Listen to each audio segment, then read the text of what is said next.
Nagkaroon ng miscommunication sa kliyente guys. Bali sa Terminal 3 pala siya, hindi pala Terminal 1. What is up guys? Good day sa inyong lahat. So today, syempre magdi-deliver na naman tayo sa airport. Ayan. Kaya tara, samahan nyo ako. So yun guys, bali nandito na nga ako sa Terminal 1 and naghahanap lang ako ng parking. Ayan. Medyo maraming nakapark ngayon kaya ang hirap maghanap ng parking. Siguro maraming mag-uwi at ngayon.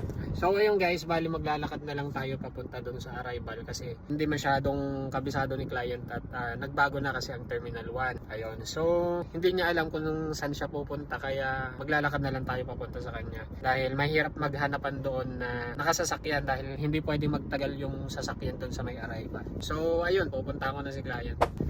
Yun, ang init. Ang init. Nagkaroon ng miscommunication sa kliyente guys. Bali sa Terminal 3 pala siya, hindi pala Terminal 1. Pero nung nag-inquire siya ay Terminal 1 yung nasabi niya. Pero okay lang yun guys dahil nagkakaroon naman talaga ng aberya madalas sa mga ganyan transaction. Siyempre hindi na rin sanay si Sir at matagal-tagal yatang hindi nakauwi. So yun guys, update ko na lang kayo pagka nandun ako. Sir Michael po. Michael din. Tara sir, dito. Hindi ko rin alam ba't dyan kami binaba. Dahil na-delay kami ng mga ilang minutes. Baka may baka nagkaroon ng Aberya sir. pwesto ron sa Terminal 1. Kaya Siguro sir, maliit kasi doon sir. May deliver pa ako mamaya sir eh. Andyan na ulit yung isang sasakyan. Ako na sir.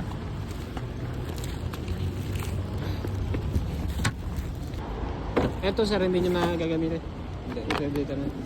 So ayun guys, bali na deliver na natin yung Mirage G4 sa ating client. Pero papalitan natin yun mamaya ng Vios. Kasi ang narin talaga ni client is Vios. Ngayon yung Vios kasi mamayang gabi pa matatapos yung rent. Kaya ibinigay muna natin yung Mirage G4 sa client para may magamit siya. Then mamaya kukuhanin natin yung Vios and then isuswap na lang natin kay client mamaya kung nasan man sila dito sa Metro Manila mamaya. And then itong expander ay pinadeliver ko na lang din sa kasamahan natin dito sa Terminal 3 kasi may renta din ito mamayang mga 5:30. Doon naman tayo sa Terminal 1, babalik tayo doon. Update ko na lang kayo mamaya at sobrang busy kasi natin ngayong araw na to. Marami tayong transaction pero okay lang. Ito yung mga pagod na masarap, di ba? Hindi na baling mapagod ng sobra basta yung booking tuloy-tuloy. So yun guys, update ko na lang kayo mamaya kapag nandun ako sa Terminal 3. Dito nga i-prepare ko na yung contract and fini-fill upan ko na yung mga dapat kong fill upan. Para syempre mas madali na lang makipag-transact mamaya.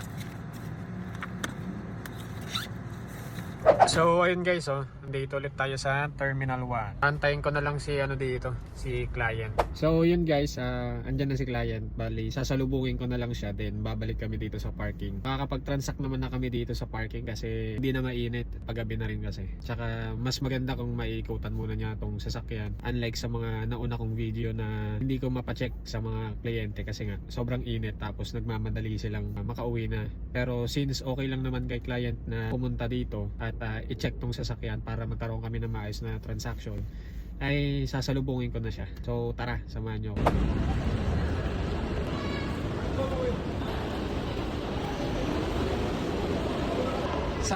Apo. Sige po. Doon lang po sa gilid mo.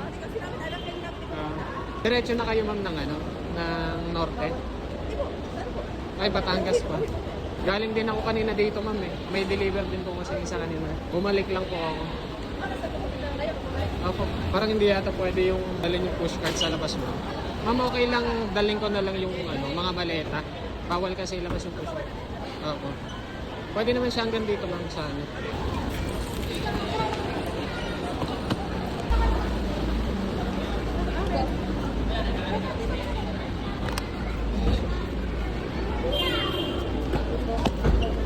Saan po yung handle nito ma'am? Ito pala. Ito ma'am yung Hindi ma'am, na ganun ko kanina. Tara ma'am, ako na po yun ma'am. Ma'am, kayo yung nakausap ko na tapos mag-drive. Hindi sanay ma'am. Yung parang di ba kapag tayo wala ka nag-aral? Opo. Oo, ang ginadrive ko sa yung lang, sedan lang. Opo ma'am. Hindi ko pa na-try mag isang oras lang yun ma'am, magagawin niyo naman na po. Oras lang ako kasi oras. Automatic, diba? Opo. Parang siguro, kakalculate lang yung laki niya. Yung lapad lang ma'am. Si Mrs. po. Opo. Pero ako po ay taga Pangasinan. Kayo ma'am taga Batangas po talaga. Opo.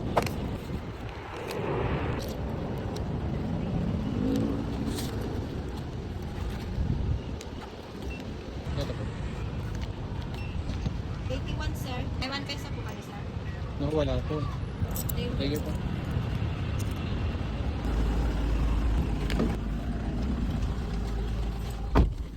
Ma'am, andito po yung switch ng aircon po. Tapos, assign lang po ako ma'am. Ito po. Kahit sa na lang po, name tsaka address po. Then, perma na lang po per page. Sesendan ko na lang kayo ng copy ma'am.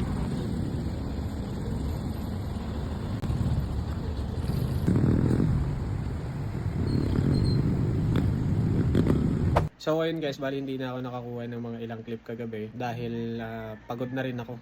Ayan. Kasi medyo marami tayong kahapon, agenda. Actually, 3 dapat yung magiging transaction natin, pero yung isa after ng second renter, ipinasuyo ko na lang sa kasamahan ko sa aming church. So buti na contact ko siya at pumayag naman siya na lang yung makipag-transact kasi sobrang pagod na ako eh. Kasi pinag-drive ko rin yung second renter natin pauwi ng Batangas. Ayan, dito sa Batangas. Then up na lang nila ako kung saan ako malapit. Then, dumiretso na sila pauwi. Kasi kaya ako sila pinag-drive dahil si ma'am ay hindi pa siya nakakapag-drive dito sa Pilipinas. Bali natuto lang siya mag-drive doon sa Taiwan. Kumbaga, nag-aalangan pa siya mag-drive dito sa Pilipinas. Kaya nagpasama pa sa akin. Ngayon, kung babalik pa naman ako ng Metro Manila na naman para sa third transaction kagabi, kahapon, medyo hassle na sa akin dahil sobrang pagod na ako. Mga anong oras na rin kasi ako nakauwi kagabi eh. Siguro mga around 9, mga ganun na, 9 or 8, something ganyan. Tapos babalik pa ng Metro Manila. 'Di ba? Sobrang hassle. No? So, ayun lang guys. Thank you for watching.